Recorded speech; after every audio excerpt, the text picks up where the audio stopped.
Yun, so turo natin kung paano nga ba mag-start ng automatic. So syempre, unlock natin yung sasakyan. Then once na na-unlock na natin, pasok tayo sa loob. So flex ko lang to, napakaganda nito. So take note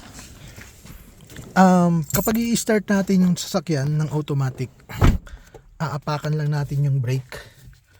Yan, kapag apak ng brake, pipindutin mo yan.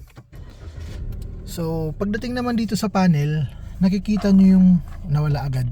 Nakikita nyo dito yung kulay green. Kapag merong kulay green dyan, aantayin mo siyang mawala. Tulad yan, kapag wala na yan, pwede ka na mag-start. Yan, pwede ka na mag-open ng aircon. So open natin yung aircon. Then after natin ma-open yung aircon, syempre click natin, hold natin yung brake. Yan, apak brake para i-release natin yung handbrake. Angat konti, bitaw. Then kapag okay na, from park, lalagay natin siya sa neutral. Yun. So kapag naka-neutral na siya, then pwede ka na mag-drive kung padiretso ka.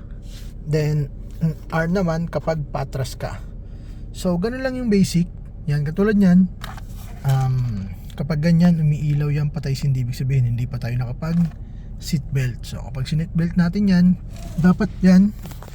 So kapag tatakbo kayo, magmamaneho kayo, dapat malinis yung panel nyo. Yan, wala dyan kahit na ano. So ibig sabihin okay yung sasakyan nyo, pwede na kayong tumakbo.